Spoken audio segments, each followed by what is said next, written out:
على المرسلين والحمد لله رب العالمين. اللهم صل على سيدنا ومولانا محمد وعلى آل سيدنا ومولانا محمد وبارك وسلم.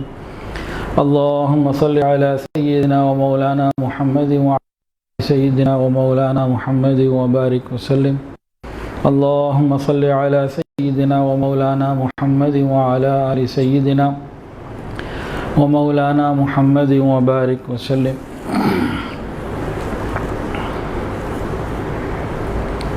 جنوری کا مہینہ، انگریزی سال کی ابتدا کا مہینہ، محرم کا مہینہ، اسلامی سال کی ابتدا کا مہینہ، جولائی کا مہینہ ٹیکسیشن کے حساب سے پہلا مہینہ، اور شوال کا مہینہ یہ اسلامی تعلیم کی ابتدا کا پہلا مہینہ ہے.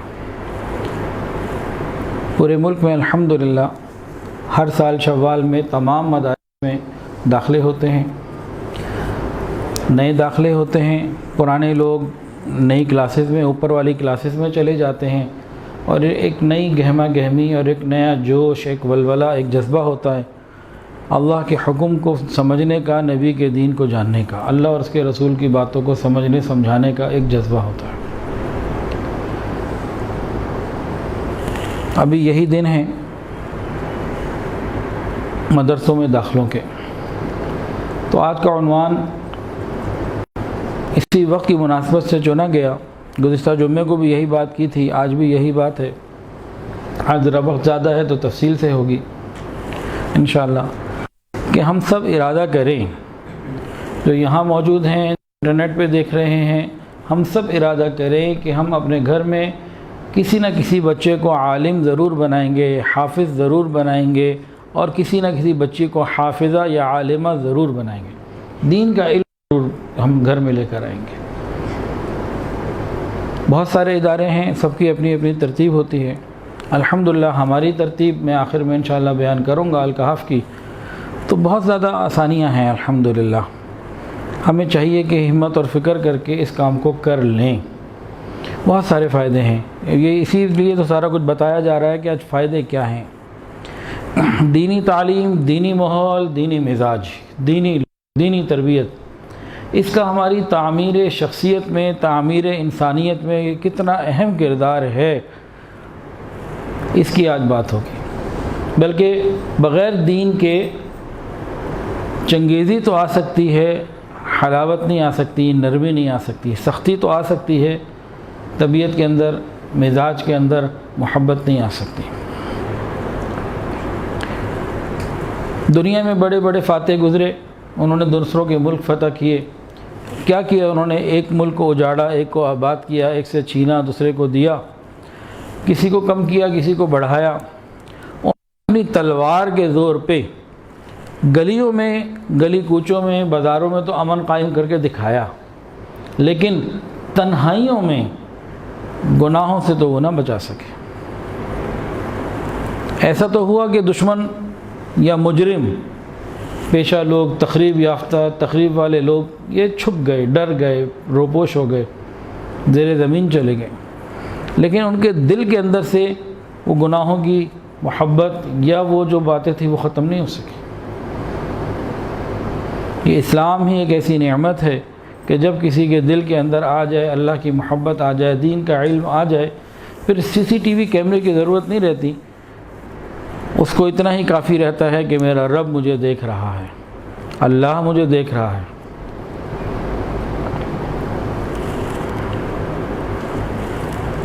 تاریخ گواہ ہے کہ جب بھی قومیں پریشانیوں میں آئیں، اللہ نے انبیاء کرام کو بھیجا اور وہ نجات دہندہ بن کر آئے. بنی اسرائیل پریشانی میں تھے، موسیٰ علیہ السلام آئے، نجات دہندہ بنے، فرعون سے نجات دلائی، اور بنی اسرائیل کو پھر سے حکومت بھی ملی.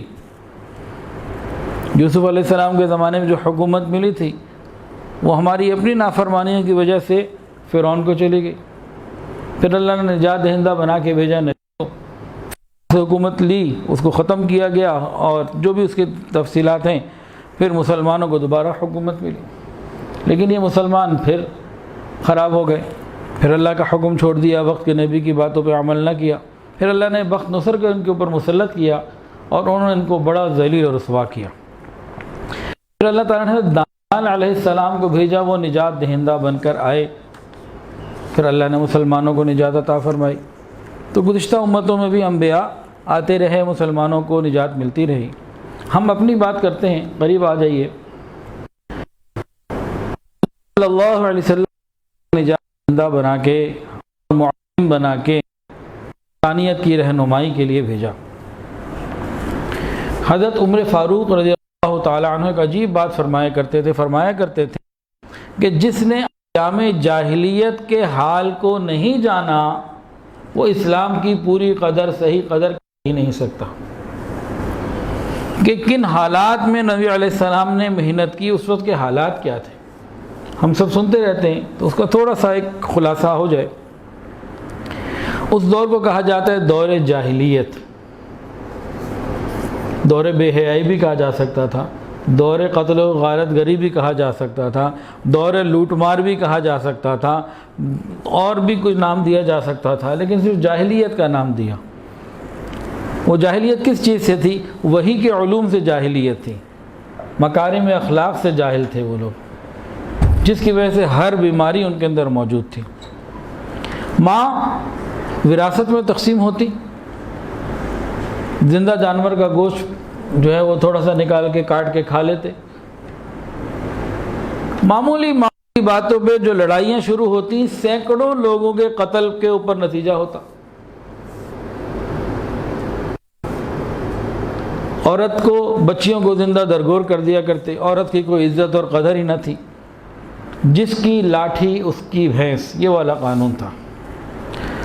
چنانچہ مشہور رائٹر گبن وہ یہ لکھتا ہے کہ اس وقت عرب لوگ دنیا کی سب سے زیادہ پسماندہ ترین قوم تھے۔ یہ ان پڑھ، وائلڈ لائف، جنگلی زندگی گزارنے والے لوگ تھے۔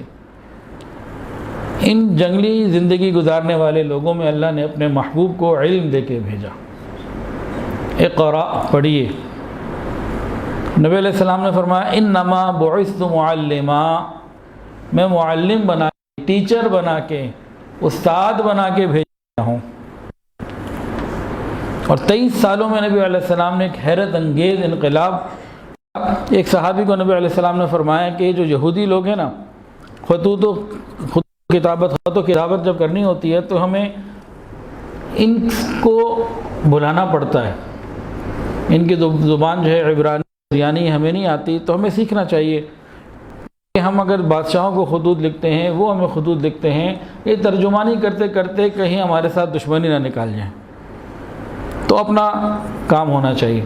تو وہی ایک واحد مثال ہے، وہ صحابی گئے اور تقریباً 1 مہینے کے وقت میں انہوں نے اس زبان کو سنا، پھر واپس آ گئے۔ باقی نبی علیہ السلام نے علم کے وہ ہیرے اور موتی عطا کیے، وحی کی بارش ہوا کرتی تھی، پھر ایسا موسم کھلا کہ پھر بہار ہی بہار آ گئی، پوری دنیا نے اس کو دیکھا۔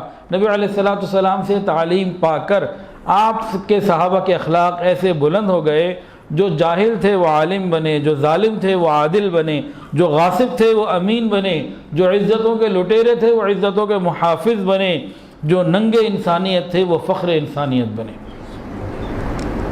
نبی علیہ السلام کی تعلیمات کی وجہ سے۔ آپ نے ان کو مکارم اخلاق کی ایسی تعلیم دی، ایک مثالی معاشرہ بن گیا، اور ہر صحابی، ہر نبی علیہ السلام کے شاگرد خلیفۃ اللہ فی الارض بننے کے اہل ہو گئے، اور اہلیت پا گئے۔ نبی کریم صلی اللہ علیہ وسلم کا جو بنیادی وصف تھا نا تعلیم کا، تربیت کا، وہ تھی محبت۔ محبت ایک ایسی چیز ہے، اس سے بڑے بڑے مسئلے حل ہو جاتے ہیں۔ نبی علیہ السلام نے ان کے اندر اللہ کی بھی محبت کی، حضور صلی اللہ علیہ وسلم نے ان کے اندر اللہ تعالیٰ کی بھی محبت پیدا کی، اور اللہ تعالیٰ کے بندوں کی بھی محبت پیدا کی، دونوں طرح کی محبتیں پیدا کی، اور حضور کی محبت خود بخود آ گئی۔ تو 3 محبتیں بنیاد بنی، اللہ رب العزت کی محبت، رسول اللہ صلی اللہ علیہ وسلم کی محبت، اور اللہ کے بندوں کی محبت۔ اور پورے دین کا خلاصہ کریں نا قرآن کا تو یہی نکلتا ہے۔ حضرت مولانا احمد علی لاہوری رحمۃ اللہ علیہ فرمایا کرتے تھے کہ خلاصہ یہ ہے کہ اللہ رب العزت کو راضی کرو فرما برداری کے ذریعے، حضور صلی اللہ علیہ وسلم کو راضی کرو اتباع سنت کے ذریعے، اور مخلوق کو راضی کرو ان کی خدمت کے ذریعے۔ تو نبی علیہ السلام نے 3 محبتیں ان کے اندر پیدا کر دیں۔ اب ہم ایک سروے کرتے ہیں کہ نبی علیہ السلام نے کن صفات کے اوپر اس معاشرے کو ٹھیک کیا، وہ کون کون سی بنیادی چیزیں تھیں جس کی وجہ سے وہ معاشرہ، جو وائلڈ لائف گزارنے والے لوگ تھے، یہ تو جناب سب سے بہترین ہو گئے، دنیا کے رہنما بن گئے، پیشوا بن گئے، مقتدا بن گئے، لیڈر بن گئے، فاتح بن گئے۔ وہ کون سی صفات تھیں، ان پر ہم غور کرتے ہیں۔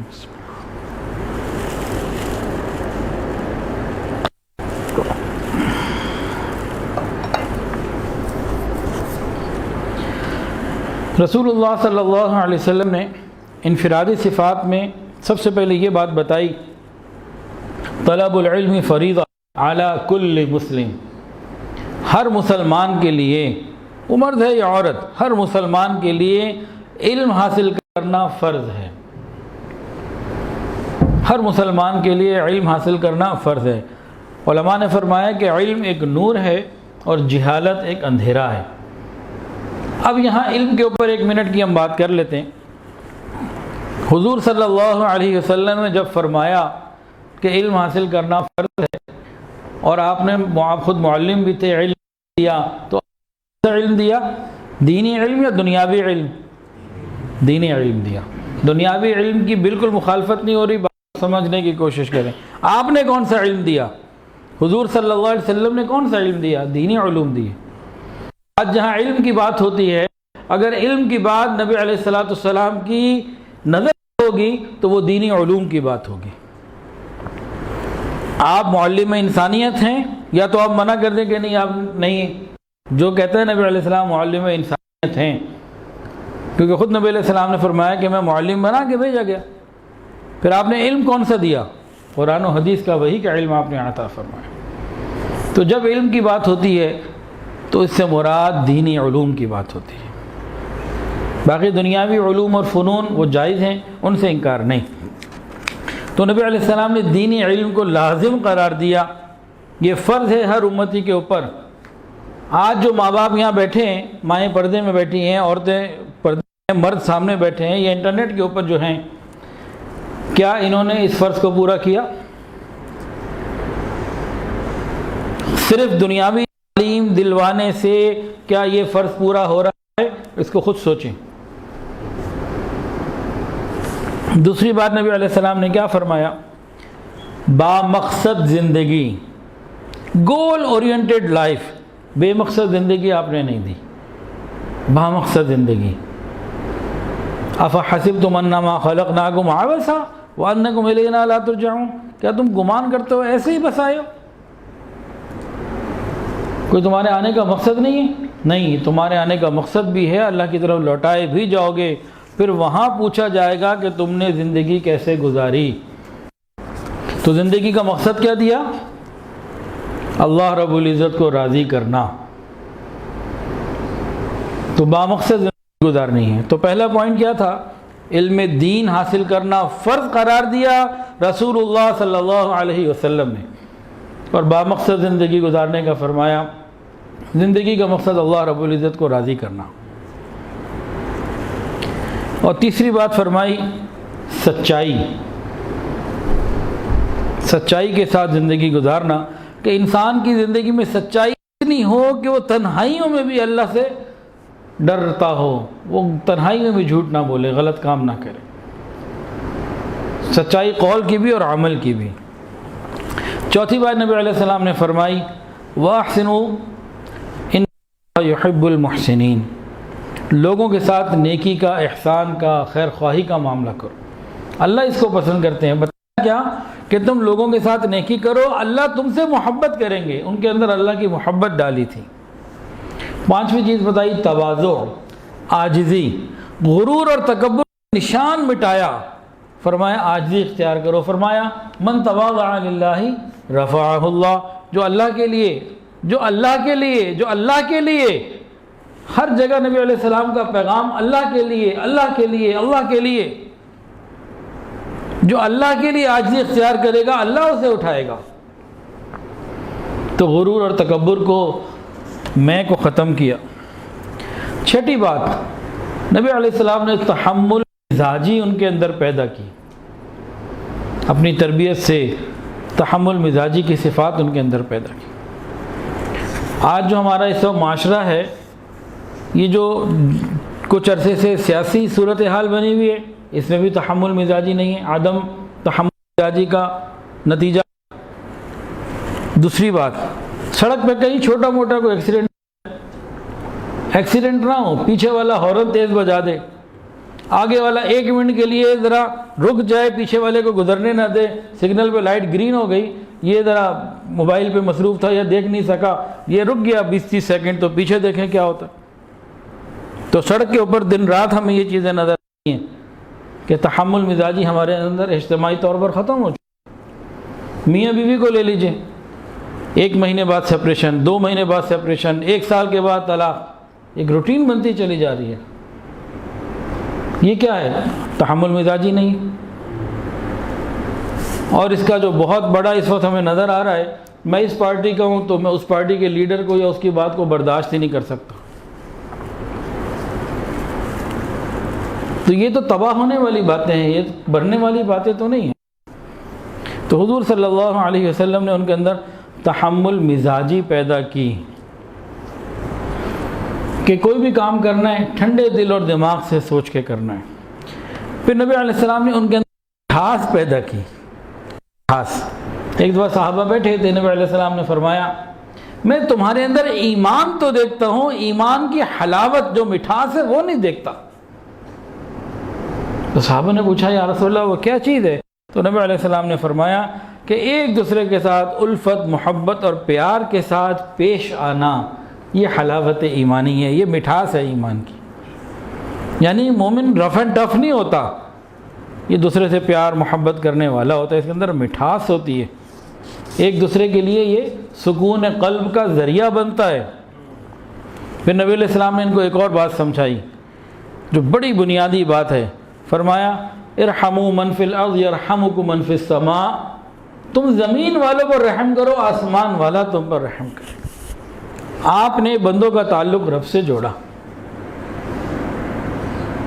تم زمین والوں پر رحم کرو، آسمان والا تم پر رحم کرے گا۔ اور جو سب سے بنیادی اکائی ہے نا جو آپ نے سب کو سکھائی اور سمجھائی، وہ کیا؟ اخلاص۔ جو کرنا ہے اللہ کے لیے کرنا ہے، جو کرنا ہے اللہ کے لیے کرنا ہے۔ پڑھنا ہے تو اللہ کے لیے، پڑھانا ہے تو اللہ کے لیے، کسی کو مال دینا ہے تو اللہ کے لیے، کسی کو نہیں دینا کسی وجہ سے تو بھی اللہ کے لیے، محبت کرنی ہے تو اللہ کے لیے، بغض کرنا ہے تو اللہ کے لیے، کہ جو کچھ کرنا ہے وہ اللہ کے لیے کرنا ہے۔ یہ چند ایک بنیادی صفات ہیں جو نبی علیہ السلام کی وہ بنیادی تعلیمات ہیں جو آپ نے صحابہ کو دیں، اور آج الحمدللہ ثم الحمدللہ مدارس میں یہی تعلیمات دی جاتی ہیں۔ انہی تعلیمات کا نتیجہ ہے آپ کو کبھی کوئی امام مسجد نہیں ملے گا جی آج ہی مسجد کے علماء کی جو ہے نا ائمہ حضرات کی ہڑتال ہے۔ بھئی کیوں ہڑتال ہے؟ کوئی 15,000 روپے تنخواہ دیتے ہیں، 1 منٹ لیٹ نہیں ہو سکتا۔ سید عطا اللہ شاہ بخاری رحمۃ اللہ علیہ بیمار تھے، لیٹے ہوئے تھے، کوئی آیا کہنے لگا حضرت ہماری مسجد کے لیے نا ایک امام چاہیے، تو آواز ان کی اچھی ہو، قرآن اچھا یاد ہو، بیان بہت اچھا کر لیتے ہوں، تحمل مزاجی بھی ہو، اور لوگوں کو جوڑ کے رکھنے کی صلاحیت بھی ہو، لوگوں کی باتیں سہنے کی صلاحیت بھی ہو، ٹائم کے پابند بھی ہوں، تہجد گزار بھی ہوں، اور ان کے اندر خوف خدا بھی ہو، کچھ اور ایسی صفات جب بتائی نا، وہ بیچارے لیٹے ہوئے تھے، بیٹھ گئے، کہنے لگے مجھ سے امام لینے آئے ہو کہ نبی مانگ رہے ہو؟ یہ تو ساری صفات نبی کی ہوتی ہے، تم کہتے ہو تمہیں امام ایسا چاہیے۔ تو وہ خیر ایک اور رخ سے بات ہے، تو آپ کو ہی نہیں ملیں گے انہی باتوں کی وجہ سے کہ ان کے دل میں کیا ہے، میں اللہ کے لیے کرنا۔ دنیا میں اگر چیز کم بھی رہ گئی اللہ پوری کرا دے گا، اللہ عطا فرمائیں گے، اور اللہ دنیا بھی عطا فرما دیتے ہیں اور آخرت بھی عطا فرما۔ یہ وہ تعلیمات ہیں جو انسان کو ایک ٹھہراؤ دے دیتی ہیں۔ اس کے علاوہ نبی علیہ السلام نے کچھ اجتماعی باتیں بھی بتائیں، اگر وہ ہمارے معاشرے میں جائیں، انفرادی باتیں تو بھی مدرسے والے پڑھ بھی لیتے ہیں، پڑھا بھی لیتے ہیں، سن بھی لیتے ہیں، سنا بھی لیتے ہیں، تربیت بھی کرنے کی کوشش کرتے ہیں۔ مدرسے میں، تبلیغ میں، تصوف میں، دینی ماحول معاشرے میں یہ چیزیں ملتی ہیں، لیکن بعض چیزیں ہیں جو اجتماعیت کے بڑے پیمانے پہ ہونی چاہیے، اس کے لیے پھر پورے معاشرے کو مل کر یہ کردار ادا کرنے کی ضرورت ہے۔ اس میں سب سے بنیادی بات جو نبی علیہ السلام نے فرمائی وہ ہے مساوات۔ فرمایا نہ گورے کو کالے پر فضیلت ہے، نہ عربی کو عجمی کے اوپر۔ یہ ایکویشن کا نبی علیہ السلام نے جو تصور دیا 1400 سال پہلے، آج کی بھی موسٹ ماڈرن سائنٹیفک دنیا اس کو مانتی ہے۔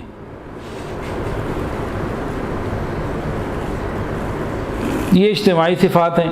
پھر نبی علیہ السلام نے فرمایا وَأَقْسِطُوا إِنَّ اللَّهَ يُحِبُّ الْمُقْسِطِينَ، انصاف کرو، اللہ انصاف کرنے والے کو پسند فرماتے ہیں۔ یہ بھی وہ چیز ہے جو پورے معاشرے کو اپنانے کی ضرورت ہے۔ انصاف کرو، حق بات کرو، چاہے تمہارے قریبی رشتہ داروں کے وہ خلاف کیوں نہ جاتے ہوئے۔ قرآن کے اندر یہ بات موجود، الفاظ ہے قرآن کے کہ حق انصاف کی بات کرو۔ یہ پورے معاشرے کو اپنانے کی ضرورت۔ تیسری بات نبی علیہ السلام نے جو اجتماعی فرمائی وہ کیا ہے؟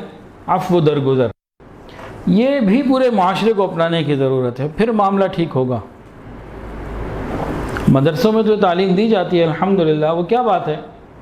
صل من قطعک، جو تجھ سے توڑے تو اس سے جوڑ، واعف عمن ظلمک، جو تم پر ظلم کرو اسے معاف کر دو، واحسن الی من اساء الیک، جو تمہارے ساتھ برا کرے تم اس کے ساتھ اچھا۔ نبی علیہ السلام نے اجتماعی تعلیم عطا فرمائی، ان کی تعریف فرما دی کہ مومن کو ہونا کیسے چاہیے۔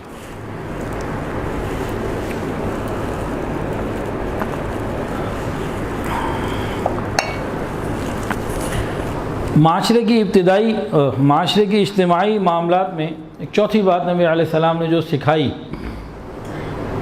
صحابہ نے عمل کیا اس پہ، وہ ہے ایثار، قربانی، اپنے پر دوسرے بھائی کو فوقیت دینا، اپنے آپ کو پیچھے کرنا، اسے ترجیح دینا۔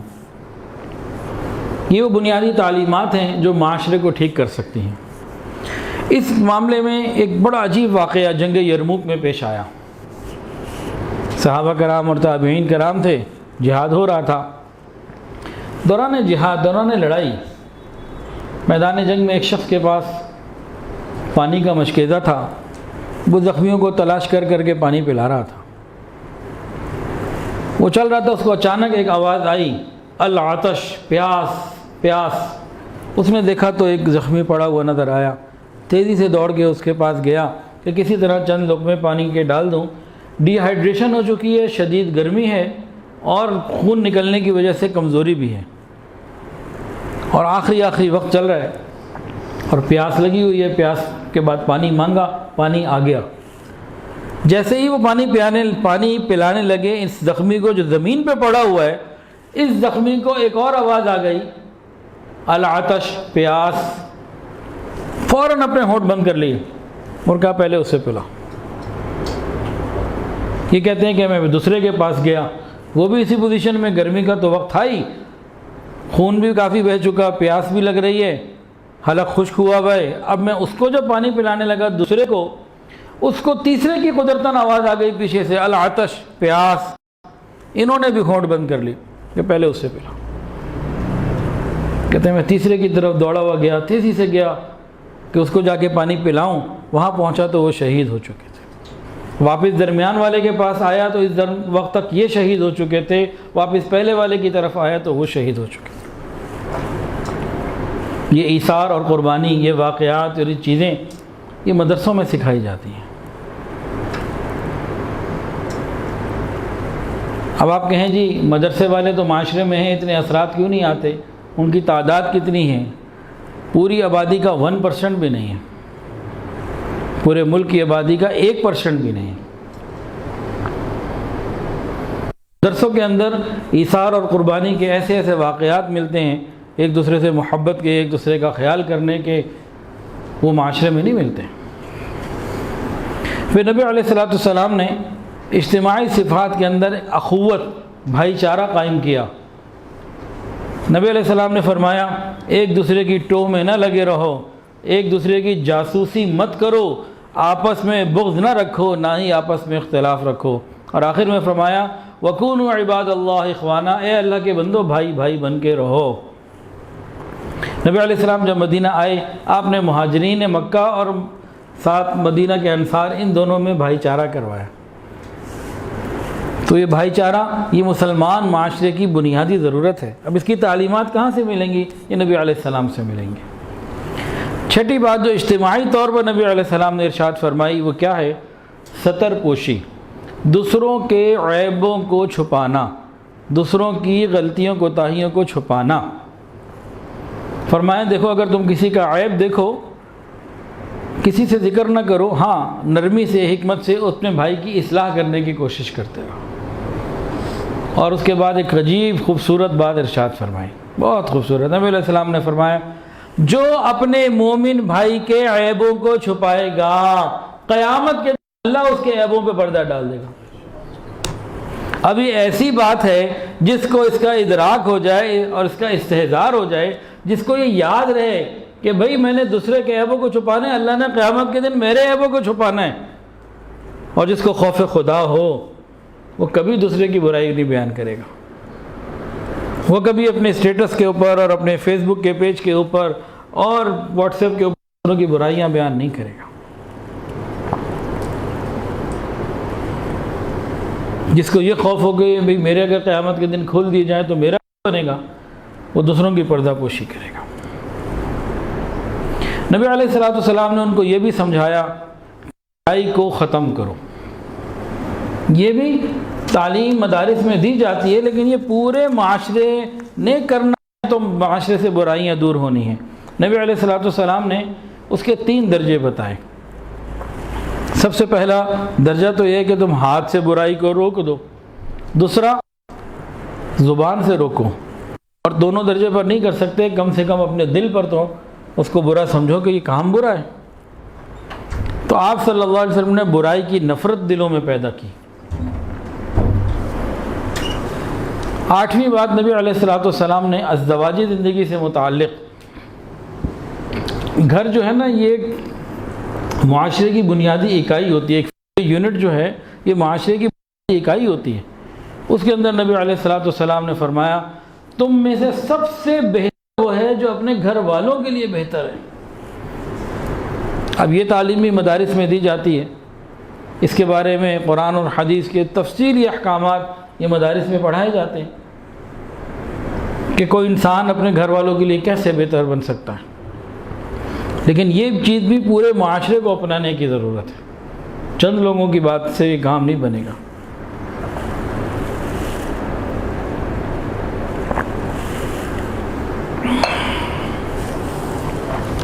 نویں چیز نبی علیہ السلام نے ارشاد فرمائی جو دینی تعلیم کا ایک خاص حصہ ہے، فرمایا خیر الناس من ينفع الناس، انسانوں میں سب سے بہتر وہ ہے جو دوسرے لوگوں کو زیادہ نفع پہنچانے والا ہو۔ یہ تعلیم بھی دی جاتی ہے، انسانوں میں سب سے بہتر کون ہے؟ جو دوسروں کو زیادہ نفع پہنچانے والا ہو۔ اب اس پوائنٹ کے اوپر رک کر ہم سب اپنے اپنے اندر غور کریں کہ میری ذات سے کتنے لوگوں کو فائدہ پہنچ رہا ہے، حساب لگائیں۔ میری ذات سے آج تک کتنے لوگوں کو فائدہ پہنچا؟ ہم سب اپنے آپ کو سمجھتے ہیں میں بہت اچھا ہوں جی، میں تو بہت اچھا، کیا کہنے میرے جی، انا خیر من، شیطان نے کہا تھا نا میں ان سے بہتر ہوں، انا خیر من، ہم سب بھی یہ کہتے ہیں خیر من، میں اس سے بہتر ہوں۔ 2 بھائی ہیں، ہر کہے گا انا خیر من، ہر آدمی کے اندر یہی آواز ہے۔ اب حدیث میں کیا آتا ہے؟ بہتر وہ ہے جو لوگوں کے لیے زیادہ بہتر ہے۔ خیر الناس من ينفع الناس، انسانوں میں سب سے بہترین وہ ہیں جو لوگوں کے لیے سب سے زیادہ نفع پہنچانے والے ہوں۔ ہم نے کس کس کو آج تک کتنا کتنا نفع پہنچایا اس کا حساب لگا لیں۔ ہم نے معاشرے سے بہت کچھ لیا، والدین سے بہت کچھ لیا، اس ملک سے بہت کچھ لیا، آزادی کی نعمت لی، ہم نے ادھر ادھر سے بہت کچھ وصول کیا ہے، ہم نے دیا کیا ہے؟ ہم نے معاشرے کی اصلاح کے لیے کیا دیا؟ ہم نے اپنے خاندان کی اصلاح کے لیے کیا دیا؟ ہم نے دوسروں کی خیر خواہی کے لیے، بھلائی کے لیے کیا کیا، اس پوائنٹ کے اوپر بھی ذرا اپنے آپ کو ہم تولیں۔ خیر الناس من ينفع الناس۔ 10واں پوائنٹ نبی علیہ السلام نے ایک عجیب دیا، فرمایا اللہ رب العزت بندے کی مدد اس وقت تک کرتے رہتے ہیں جب تک بندہ اپنے بھائی کی مدد کرتا رہتا ہے۔ ہر ایک کی طلب تمنا یہ ہے کہ اللہ مدد کرے، تو بتا تم چاہتے ہو اللہ تمہاری مدد کرے، تم اپنے بھائی کی مدد کرو، اللہ تمہاری مدد کرے گا۔ تو سادہ سادہ اصول بتا دیا، جب ہم اپنے کسی بھائی کی تکلیف، پریشانی، مصیبت کو دور کرنے کے لیے اس کی مدد کریں گے، اللہ ہماری مدد کرے گا۔ 11ویں بات نبی علیہ السلام نے فرمائی محاسبے سے متعلق، فرمایا کہ تم میں سے ہر شخص نگہبان ہے اور ہر شخص سے اس کے رعایا کے بارے میں سوال ہوگا۔ کیا فرمایا؟ تم میں سے ہر شخص نگہبان ہے اور ہر شخص سے اس کی رعایا کے متعلق سوال کیا جائے گا۔ جو بادشاہ ہے اس سے پورے ملک کا سوال ہوگا،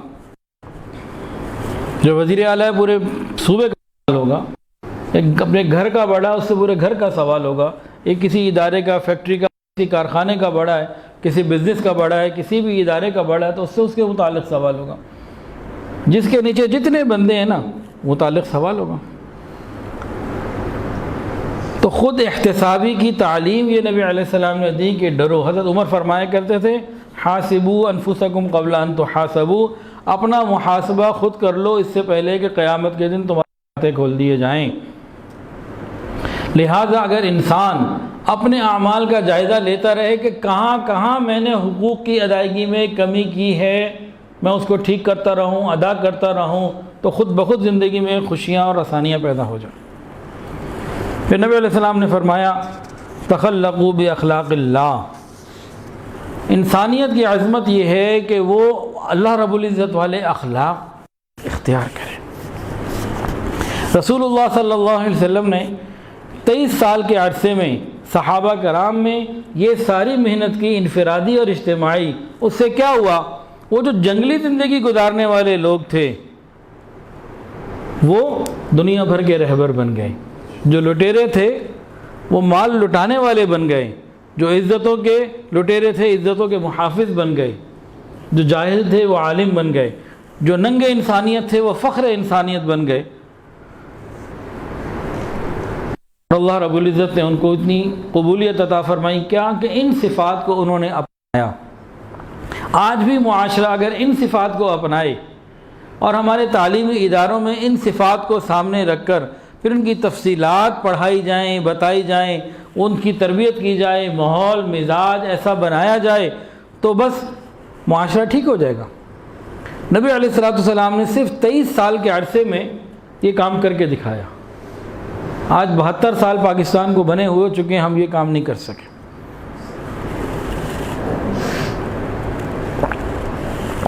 کہ جس مقصد کے تحت یہ ملک حاصل کیا گیا تھا اس مقصد کو ہم نے سمجھا نہیں، اس کو پورا کیا ہی نہیں۔ نبی علیہ الصلوۃ والسلام نے 23 سال کے اندر جو تبدیلی لائی اس کا ایک واقعے سے اندازہ کر لیجئے۔ ایک مرتبہ ایک صحابی نبی علیہ السلام کی خدمت میں حاضر ہوئے، ایک بچی ان کے پاس تھی، کہنے لگے یا رسول اللہ آپ آئے تو ہمیں انسانیت کا پتہ چلا اور ہمارے دلوں میں رحم آیا اور ہم نے لوگوں کے ساتھ خیر خواہی کرنی شروع کی۔ یہ میری بھائی کی بیٹی ہے، میری سگی بیٹی نہیں ہے، مجھے آج اس سے بڑی محبت ہے اور اس کا میں بڑا خیال کرتا ہوں، لیکن آپ کے آنے سے پہلے ایک زمانہ ایسا میرے اوپر گزرا ہے بچیوں کو زندہ درگور کر دیتا کرتا تھا، میں نے اپنی بچی کو زندہ درگور کیا۔ پھر تفصیلی واقعہ سنایا، نبی علیہ السلام بھی روئے، صحابہ بھی روئے، وہ خود بھی روئے۔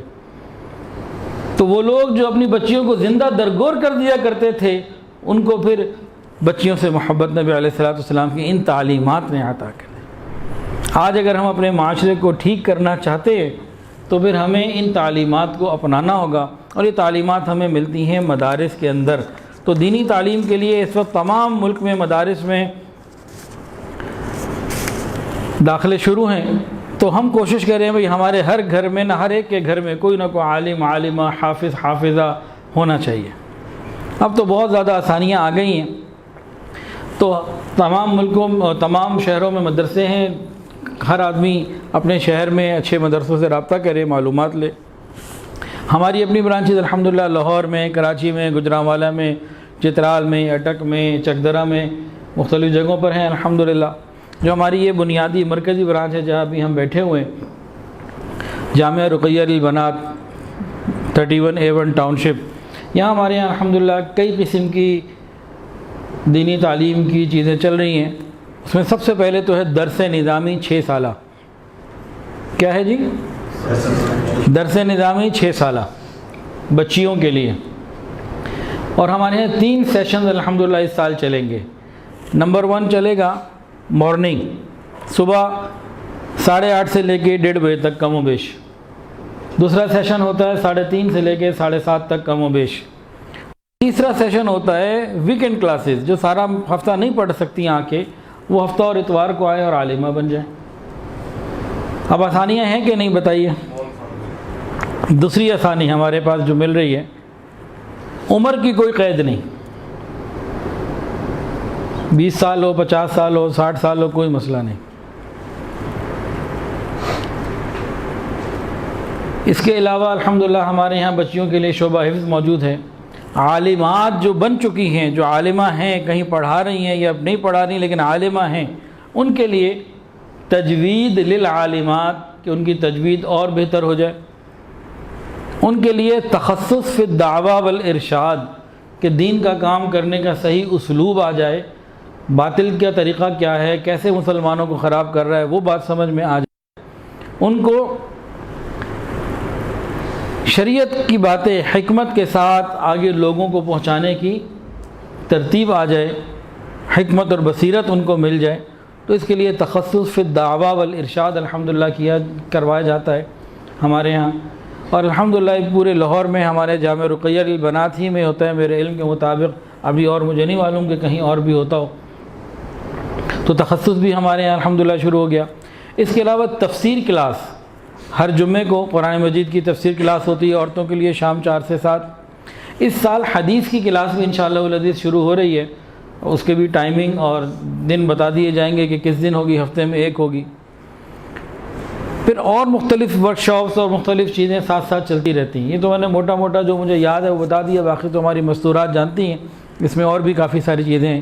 اور اس سال انشاءاللہ العزیز اوپر 2 ہال بن رہے ہیں، تو تقریباً تیار، فنیشنگ کے کام باقی ہیں، پورے ہو جاتے ہیں تو انشاءاللہ العزیز ہم تقریباً 5، 7 یا 10 کمپیوٹر کا سلسلہ، جتنے بھی وسائل آ گئے تو انشاءاللہ العزیز اتنے کمپیوٹر ہم ایک پورا روم بنائیں گے، جس میں طالبات کے لیے، معلمات کے لیے، جو تخصص کریں گی ان کے لیے کمپیوٹر کی ڈیزائننگ، کمپیوٹر کے اوپر کام کرنا، اور اس کی جو مختلف چیزیں ہیں آئی ٹی کی، اس کی ٹریننگ کا سلسلہ انشاءاللہ العزیز شروع کریں گے۔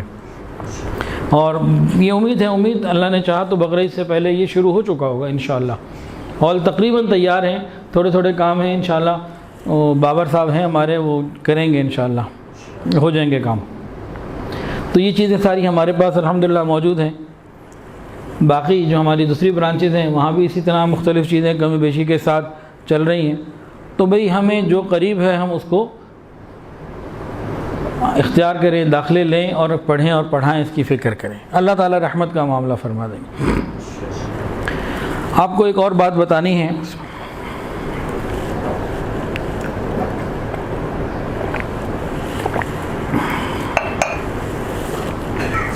ابھی تک جو آپ نے سنا نا، یہ سب الحمدللہ دینی مدارس میں پڑھا، سارے مدارس میں یہی پڑھایا جاتا ہے۔ ان کے پاس ہے ہی وہی جو اللہ اور اس کے رسول نے دیا ہوا، ان کے پاس تو نہ نیوٹن کی کوئی چیز ہے، نہ آئنسٹائن کی کوئی چیز ہے، نہ اسٹیفن ہاکنگ کی کوئی چیز ہے، ان کے پاس تو اللہ اور اس کے رسول کا سب کچھ ہے۔ کل صبح ایک نوجوان آیا، کل ہفتہ تھا، اور ہمارے یہاں معلمات اور ہماری انتظامیہ کی میٹنگز چل رہی تھیں، یہ نیا سال جو شروع ہو رہا ہے اس کی ساری پلاننگ کرنی پڑتی ہے، تو وہ چل رہا تھا۔ اس نوجوان کا مجھے آیا جی میں نے ملنا ہے، کہا آ جاؤ، وہ آ گیا۔ اندر تو جناب مصروفیت تھی، اور میں اپنے پیچھے کمرے سے باہر والے دروازے سے نکلا، باروں بار گاڑی میں بیٹھا، گاڑی اسٹارٹ کی، اس کو گاڑی میں بٹھایا، اپنے گھر میں بیٹھے ہوئے گاڑی میں سے کہا بھائی بول، بھائی کیا کہہ رہا ہے، بھائی بتائیے۔ تو کافی دیر پھر ہم لوگ باتیں کرتے رہے۔ اس نے پھر کچھ باتیں بتائیں، میں نے سنی، پھر میں نے کہا بھائی آپ واپس جائیں، گھر جا کے یہ ساری مجھے ریکارڈنگ کر کے بھیجیں، میں اس کو پھر 2-3 دفعہ سنوں گا، پھر ان میں بعض باتیں جو مجھے مناسب لگیں تو میں ضرور بتاؤں گا کہ یہ ایک ایسی داستان ہے جو شاید کسی کے لیے خیر کا ذریعہ بن جائے، کسی نوجوان کی ہدایت کا ذریعہ بھی بن سکتی ہے، نوجوان بچہ ہو یا بچی، ان کی ہدایت کا ذریعہ بھی بن سکتی ہے، یا کسی والدین کی آنکھیں کھولنے کا ذریعہ بن سکتی ہے۔ والدین اندھے ہو چکے ہیں، شاید کسی کی آنکھیں کھول جائیں، آئی اوپنر ہے یہ۔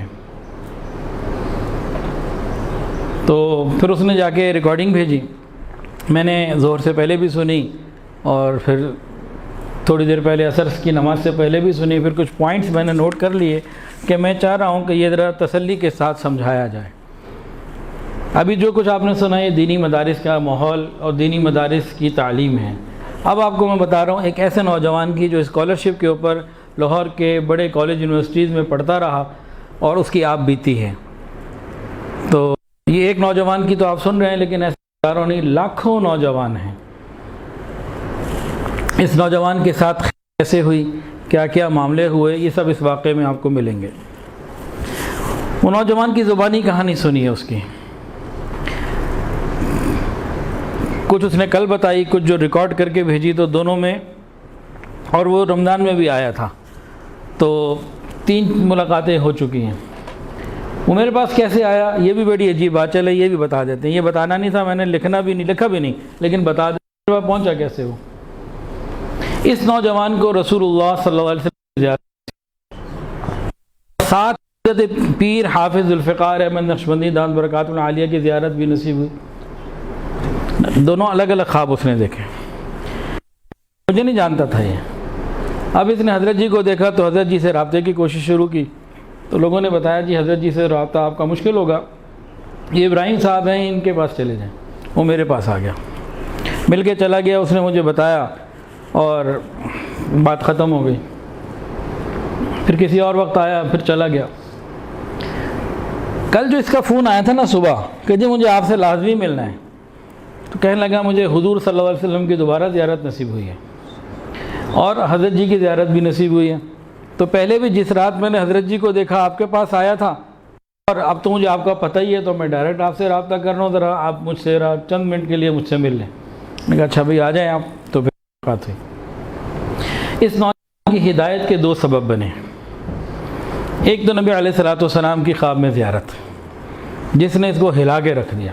جس ماحول میں زندگی میں پڑا ہوا تھا، اس میں نبی علیہ السلام کی خواب میں زیارت اس کے لیے ہدایت کا ذریعہ بن گئی۔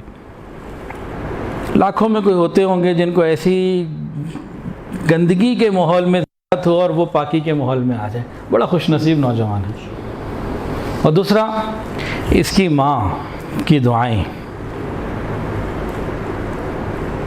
اس نے آج ریکارڈنگ میں بتایا، کل نہیں بتایا تھا، آج ریکارڈنگ میں اس نے بتایا، وائس ریکارڈنگ جو میں نے اسے کہا تھا بھیجو، کہنے لگا جب میں بری طرف چلا گیا تھا نا، اور بہت برا، اتنا برا کہ رب کا بھی انکار کر بیٹھا، اس زمانے میں میری ماں نے مجھے کہا تھا کہ بیٹا میں نے تجھے ہمیشہ باوضو دودھ پلایا ہے، با پردہ ہو کے دودھ پلایا ہے، اور میں ایک با کردار ماں ہوں، تو کتنا دور چلا جائے لوٹ کے واپس آئے گا۔ میری وہ دعائیں، میرا وہ کردار کی پاکیزگی کا ہونا اور باوضو ہمیشہ تجھے دودھ پلانا، یہ رب کے دربار میں ضائع نہیں ہو سکتا۔ تو ایک پاکیزہ ماں کی دعائیں اس نوجوان کو الحاد سے، بے حیائی سے نکال کے لائیں۔ اب اس نوجوان کی کہانی ذرا خود سن لیجئے۔ یہ بچہ آیا، کہنے لگا میرا ایک دینی گھرانے سے تعلق، پورا گھرانہ دیندار، ماں باپ دیندار، تہجد گزار، اور مجھے حافظ قرآن بنایا، اور میں بھی بہت اللہ نے استعداد دی، قرآن کا حافظ بنا۔ اس کے بعد میٹرک کیا تو مجھے نمبر اچھے ملے، اسکالرشپ مل گئی، اور میں ایک بڑے کالج میں چلا گیا، پھر اس کے بعد یونیورسٹی میں چلا گیا۔ کہتا جی کالج یونیورسٹی میں جا کے میرے حالات بدلنے شروع ہوئے، آہستہ آہستہ آہستہ میں نے وہاں دیکھا، تو کہتا ہے کہ بے حیائی آخری درجے کی. مجھے کہنے لگا آپ سوچ بھی نہیں سکتے کہ کیا کچھ وہاں ہوتا ہے، جو کچھ وہاں ہو رہا ہے آپ سوچ بھی نہیں سکتے. میوزیکل کنسرٹس اس کا تو کام ہی کوئی نہیں. اور وہ جو راتوں کو بون فائر جاگنا، میوزک، اور کہتے ہیں کہ شراب اور پانی میں تو کوئی فرق ہی نہیں. اس ماحول میں جب گیا اور کالج یونیورسٹی کے چند سالوں میں وہیں پہ میں اس ماحول میں رہا، آہستہ آہستہ آہستہ کرتے پہلے میرا قرآن پیچھے ہٹا، پھر نماز پیچھے گئی، اور پھر کرتے کرتے میں اللہ کو بھی بھلا بیٹھا، اللہ کا انکار کر بیٹھا اور علم ملحد ہو گیا. یہاں تک میرے اندر تو آیا. کہنے لگا کہ ہمارے کالج یونیورسٹی میں ایک کانسیپٹ بڑا کامن ہے، یولو، کہ یولو کا کانسیپٹ معلوم ہے جی آپ کو؟ اس نے کہا جی یہ ہمارے یہاں بڑا ہے، you only live once, YOLO, you only lives once, ایک دفعہ کی زندگی ہے، مزے سے گزار لو. جیسے کہا تھا نا ظہیر الدین بابر نے، بابر بعیش کوش کہ عالم دوبارہ نیست. یہ کافروں کا عقیدہ ہے نا کہ دنیا ایک ہی دفعہ ہے، مزے اڑا لو، آگے کیا ہے.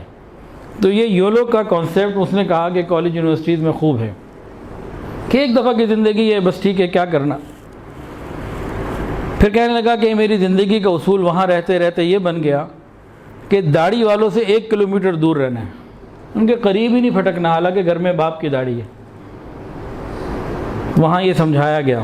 اور علماء سے دور رہنے کے بارے میں باقاعدہ ورکشاپس اور پوری ٹریننگ ہمیں کی جاتی ہے، ذہن سازی کی جاتی ہے. ان سے تو دور رہنا، ان کے قریب نہیں جانا.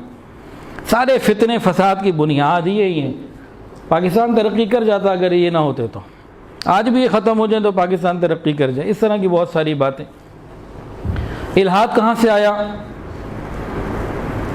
اللہ کا انکار کہاں سے آیا؟ کہنے لگا کہ اسٹیفن ہاکنگ یہ بہت بڑا سائنسدان گزرا ہے جو آئنسٹائن اور نیوٹن کے مقابلے کا ہے، اس لیول کے بڑے سائنسدانوں میں اس کا شمار ہوتا ہے. پھر اس کی کچھ ہسٹری سنائی اس نے کہ کیسے وہ معذور تھا اور آنکھ سے ہی اس نے اس کے لیے کمپیوٹر ایسے تیار کیے گئے، پلک جھپکنے سے وہ کمپیوٹر کو آپریٹ کرتا، اور پھر اس کی لمبی تفصیلات ہیں. تو کہ جی وہ میرا اور میرے جیسے بہت سے نوجوان بچے اور بچیوں کا آئیڈیل تھا. چونکہ وہ خدا کا منکر تھا، ہم بھی خدا کے منکر ہو گئے. پھر اس نے ایک نئی ٹرمنالوجی آج مجھے سمجھائی. اس نے کہا 3 نون، نون نون نون. یہ 3 نون جو ہے نا ہمارے لیے بڑے تکلیف دہ ہوتے ہیں. بھئی کون سے 3 نون؟ ان کے پاس کیا ہے؟ نہ سائنس ہے، نہ ٹیکنالوجی ہے، کیا ہے ان کے پاس؟ پرانی باتیں. ان سے تو دور رہو. تم اپنا اچھا برا خود سمجھ سکتے ہو، کیا تمہیں کسی کی ضرورت ہے؟ اسی تربیت کا نتیجہ کچھ عرصہ پہلے 3 نوجوان آئے تھے. انہوں نے آگے ایک سوال پوچھا کہ تورات اللہ کی کتاب ہے کہ نہیں؟ آپ بتائیں، میں آپ سے پوچھتا ہوں تورات اللہ کی کتاب ہے یا نہیں؟ ہے نا. انجیل اللہ کی کتاب ہے یا نہیں؟ قرآن اللہ کی کتاب ہے یا نہیں؟ ان کا سوال یہ تھا جب تینوں اللہ کی ہیں پھر ہمیں کیوں مجبور کیا جاتا ہے کہ قرآن ہی؟ کیوں ہمیں تنگ دل کر دیتے ہیں، کیوں تنگ نظر کر دیتے ہیں؟ بندے کو براڈ مائنڈڈ ہونا چاہیے، اچھا برا خود فیصلہ کرنا چاہیے. یہ تربیت دی جا رہی ہے. آپ لوگ لاکھوں روپے ان کی فیسز بھر رہے ہیں اور ساتھ ان کا ایمان جا رہا ہے. تو اس نوجوان نے آج ریکارڈنگ جو بھیجی اس میں کہا کہ ورکشاپس ہوتی ہیں، ان میں سمجھایا جاتا ہے، ذہن سازی کی جاتی ہے. کئی پوائنٹس میں نے اس میں سے نوٹ کیے، تفصیلات تو بہت زیادہ تھیں. انہوں نے کہا جی لڑکی کا باہر نکلنا تو یہ تو کوئی ایسی بات ہی نہیں. امی عائشہ بھی باہر نکلتی تھی، جب وہ باہر نکلتی تھی تو ہماری لڑکی کو باہر نہیں نکل سکتی. ایک بات. دوسری بات داڑھی، کہ داڑھی سنت نہیں ہے. ابو جہل کی بھی داڑھی ہوتی تھی، وہ تو ایک رواج تھا عرب کا، یہ سنت نہیں ہے. نعوذ باللہ. ٹوپی پگڑی اس کو بھی اسی کیٹیگری میں لیتے کہ مشرکین مکہ بھی پگڑی پہنتے تھے، ٹوپی پہن لیتے تھے، تو عرب کا رواج تھا. اس کا سنت سے کیا تعلق ہے؟ انا للہ و انا الیہ راجعون. تو یہ دلائل دے کے اس کا وزن دماغ سے نکالنے کے اس کی ضرورت ہی کوئی نہیں. اس کے علاوہ اس نے بتایا کہ جی اسلام کے اندر کوئی ڈریس کوڈ نہیں ہے. عورت لڑکی ہے جینس پہنے، اسکرٹ پہنے، جو چاہے پہنے، کوئی پابندی نہیں۔ یہ تو علماء کی بنائی ہوئی باتیں ہیں، ان کے ڈھکوسلے ہیں۔ اسلام میں تو ایسی کوئی بات نہیں ہے، کوئی ڈریس کوڈ نہیں ہے، جو چاہے پہنو۔ اور پھر ایک اور بات جس پہ بہت زیادہ زور دیا جاتا کہ دین تو انسان کے اندر کی بات ہے، اس کا دوسرے لوگوں سے کیا تعلق، یہ ذاتی معاملہ ہے تمہارا رب کے ساتھ، اپنے اندر رکھو جو رکھ رہے ہیں، کسی سے ڈسکس مت کرو۔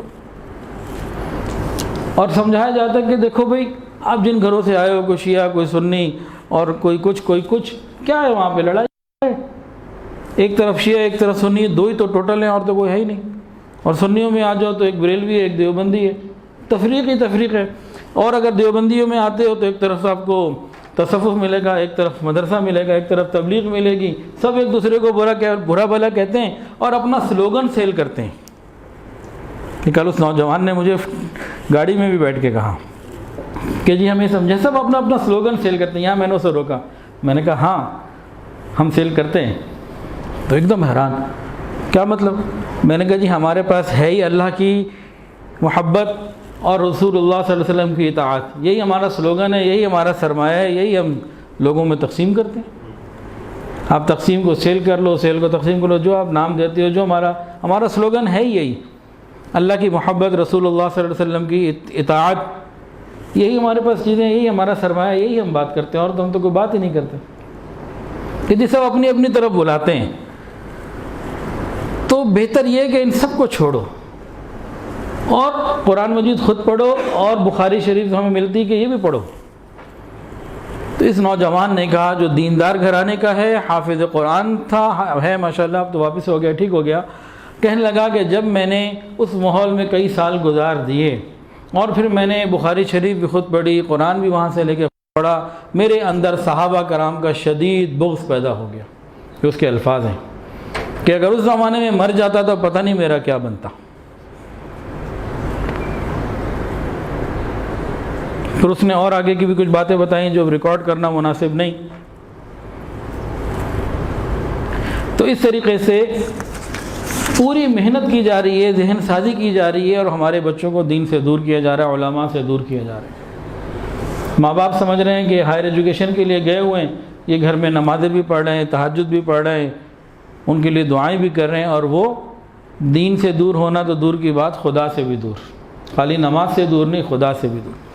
کہتے ہیں یہ میرا سلسلہ چلتا رہا، پھر لازمی بات ہے اس ماحول میں لڑکیوں کے ساتھ اٹیچمنٹ تو کوئی بات ہی نہیں ہے کہ جی وہ سب بھی کچھ ہو گئی، وہاں مجھے کچھ چوٹ پڑی تو میرا دل ٹوٹا کسی وجہ سے، اور ادھر سے مجھے رسول اللہ صلی اللہ علیہ وسلم کی زیارت نصیب ہو گئی، تو میں حیران پریشان کہ یا اللہ میں اتنا گناہ گار آدمی، یہ میرے ساتھ کیا معاملہ ہوا۔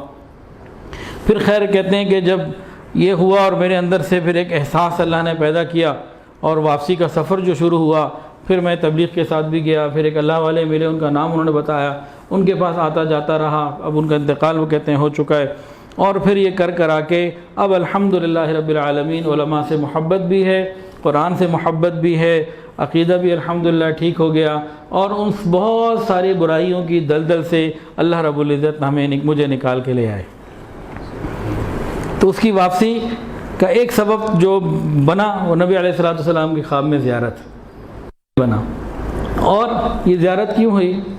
تو وہ میرا نتیجہ جو پہنچا، ساری بات سن کے میں جس نتیجے پہ پہنچا ہوں، وہ اس نوجوان کی ماں کا کردار ہے، اس کا نہیں ہے۔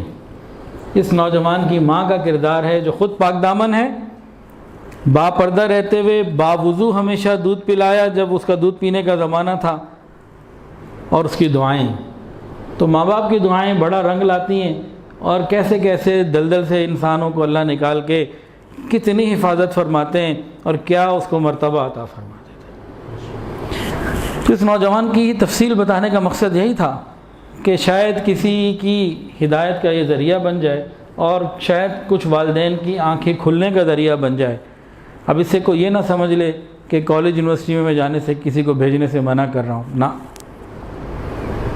آپ بچوں کو ڈاکٹر بنانا چاہتے ہیں، انجینئر بنانا چاہتے ہیں، سائنسدان بنانا چاہتے ہیں، جو بنانا چاہتے ہیں بنائیے، لیکن پہلے مسلمان بنائیے، ان کے عقیدے کی حفاظت کیجیے، ان کے کردار کی حفاظت کیجیے، گھر کے ماحول کو پاکیزہ کیجیے، ان کے اوپر نظر رکھیے، پھر ان کو جہاں وہ جاتے ہیں جائیں، کوئی مسئلہ نہیں، ان کے لیے دعائیں کیجیے۔ ماں باپ کی دعائیں وہ جو اس کی باتیں سن کے نا پھر مجھے صبح ایک اور جملہ یاد آیا، لکھا ہوتا نا جگہ جگہ ماں کی دعا جنت کی ہوا، اس کو لگ گئی نا۔ تو ماں باپ کی دعائیں، نوجوان بھی ماں باپ کی دعائیں لیا کریں، اور ماں باپ بھی ان کے لیے دعائیں کیا کریں، ان کی دعائیں رائے گاہ نہیں جاتی۔ ہم اپنی اگلی نسلوں کو کیا دیکھنا چاہتے ہیں؟ میرے حساب سے آئندہ آنے والے کچھ عرصے میں ہمارا بہت بڑا مسئلہ کیا ہوگا، ہماری نوجوان نسل کی بہت بڑی تعداد اللہ کا انکار کر دے گی۔ ابھی یہ علماء کا انکار کر رہی ہے، یہ آگے بڑھے گی، پھر یہ اللہ کا بھی انکار، بہت بڑی تعداد۔ 15-20 سال پہلے ایک کتاب میں نے پڑھا تھا، جب امام مہدی آئیں گے نا، کون آئیں گے؟ امام مہدی جب آئیں گے تو مسلمانوں کی بہت بڑی تعداد ان کا انکار کر دے گی ان کو ماننے سے، اور دجال کو اپنا رہبر مانے گی۔ دجال کو صحیح مانے گی، امام مہدی کو غلط مانے گی۔ عقل اتنی الٹی ہو چکی ہوگی۔ یہ کیسی ہے طریقہ؟ اس وقت مجھے سمجھ میں نہیں آتا تھا کیسے ہوگا، اب مجھے سمجھ میں آ گیا کہ ہاں واقعی ایسے ہوگا۔ یہ بات غلط نہیں ہے کہ جب دجال آئے گا تو دجال کو رہبر ماننے والے بھی بہت سے مسلمان ہوں گے، اور امام مہدی کا انکار کرنے والے بھی بہت سے مسلمان ہوں گے۔ یہ کون ہوں گے؟ جو علماء سے دور، دینی مدارس سے دور، دینی ماحول سے دور۔ امام مہدی کو پہچانے کا کون؟ کوئی بتا سکتا ہے؟ جی میں ذرا ایک دودھ کا گھونٹ لے لوں۔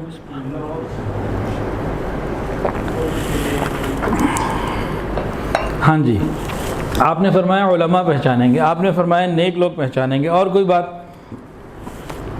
حدیث کے اندر آتا ہے وقت کے جو ابدال، قطب، نیک، ولی، اولیاء اللہ ہوں گے، صلحاء، علماء، یہ پہچانیں گے۔ کن کو؟ امام مہدی کو۔ اب ہمارا اگر علماء سے تعلق ہی نہ ہو تو پھر ہمارا تو ہے، ہماری نسلوں کا نہ ہو تو پھر۔ امام مہدی کے بارے میں ایک بڑا عجیب سا سوال کسی نے کیا، وہ تنگ کرنے والا ہوتا ہے نا وہ سوال۔ جنگ میں شیخ الحدیث ہیں حضرت مولانا حبیب اللہ صاحب دامت برکاتہ، ان کے بعد ایک وکیل صاحب آئے، کہنے لگے حضرت امام مہدی کس مسلک کے ہوں گے؟ حنفی ہوں گے، حنبلی ہوں گے، شافعی ہوں گے، مالکی ہوں گے، دیوبندی ہوں گے، بریلوی ہوں گے، کیا ہوں گے؟ ہے نا مزیدار سوال؟ تو سوال جب کیا نا، حضرت نے جواب دیا وہ کچھ بھی ہوں گے مولوی۔ چپ ہو گیا۔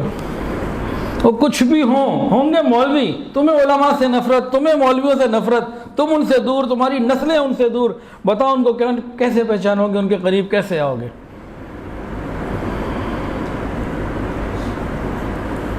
ان کے سر پہ پگڑی ہوگی، چہرے پہ داڑھی ہوگی، ٹخنے ننگے ہوں گے، وہ وہی بات کریں گے جو قرآن اور حدیث میں آئی ہے، تو تم تو ان کو بھی انکار کر دو گے۔ تو ہمارا معاشرہ بہت تیزی سے خرابی کی طرف بڑھ رہا ہے۔ تو جن کو تو سمجھ آ گئی ہے تو بھئی اپنے گھر میں علم کا چراغ روشن کریں، اپنے گھر میں علم کا چراغ روشن کریں، علماء سے محبت اور تعلق قائم کریں، علماء کو اپنے گھر بلانا، ان کے ہاں آنا جانا کرنا، ان سے رابطے میں رہنا، دینی مجالس محفل میں آنا، یہ اپنی زندگی کا حصہ بنائیں، اپنے بچوں کو لے کے جائیں۔ اگر یہ ہم نے کر لیا تو انشاءاللہ العزیز ہمارے بچوں کا ایمان محفوظ ہو جائے گا، اور اگر ہم نے یہ نہ کیا تو بہت خطرے میں ہیں ہم۔ آج کل کے علماء لوگ برا بھلا کہتے ہیں، ارے بھائی یہ جیسے کیسے بھی ہیں، ان کا اپنا ایمان بھی محفوظ اور ان کے ساتھیوں کا ایمان بھی محفوظ۔ یہ نبی علیہ السلام کے وارث ہیں۔ آپ اپنے گھروں میں، ارد گرد محلے میں، اپنے سرکل میں غور کر لیجئے، جن کا علماء سے تعلق، دینی مزاج کے لوگوں سے تعلق، ان کے گھر میں آپ کو کہیں نہ کہیں خوف خدا، کوئی پردہ، کوئی داڑھی، کوئی اچھی بات خیر والی نظر آ جائے گی۔ اور جن کا علماء سے دور دور تک کوئی تعلق نہیں دینی ماحول سے، وہاں آپ کو کوئی ایسی چیزیں نظر نہیں آئیں گی۔ گویا اس زمانے میں بھی ان کی صحبت کا اتنا اثر تو ہے نا، تو یہ بڑی نعمت ہے۔ تو خود بھی آنا، اپنے بچوں کو لانا، نسلوں کے لیے فکر مند ہونا، اور ارادہ کریں بھئی ہم اپنے گھر میں کسی نہ کسی کو ضرور عالم بنائیں گے، گھر کے اندر اللہ کا دین آئے، اللہ کا قرآن آئے، اس کی تعلیمات آئیں، اس کے لیے سب ارادہ کرتے ہیں جی انشاءاللہ۔ تو جن کے گھر میں پہلے سے ہی ہیں وہ دین پڑھنے پڑھانے کی کوشش میں، فکر میں لگے رہیں۔ اللہ تعالیٰ سے دعا ہے اللہ تعالیٰ ہمیں دینی علوم کی قدر کرنے کی توفیق عطا فرمائے، علماء کی قدر کرنے کی توفیق عطا فرمائے، مدارس، مساجد، مراکز عربیہ کی قدر کرنے کی توفیق عطا فرمائے، دنیا میں بھی ہمیں انہی لوگوں کا ساتھ عطا فرمائے، ہمیں اور ہماری نسلوں کو۔ اور یہ جو پروپیگنڈا ہے اور مسلمانوں کے خلاف، علماء کے خلاف جو باتیں ہو رہی ہیں، اللہ اس سے ہماری نسلوں کی حفاظت فرمائے۔ وآخر دعوانا ان الحمدللہ رب العالمین۔ توبہ کے کلمات پڑھ لیجئے، بیعت ہونا چاہیں تو بیعت کی نیت بھی کر سکتے ہیں۔ ساتھ ساتھ پڑھ لیجئے، بسم اللہ الرحمن الرحیم، لا الہ الا اللہ محمد الرسول اللہ، اشہد ان لا الہ الا اللہ واشہد ان محمدا عبدہ ورسولہ، استغفر اللہ ربی من کل ذنب واتوب الیہ، استغفر اللہ ربی من کل ذنب۔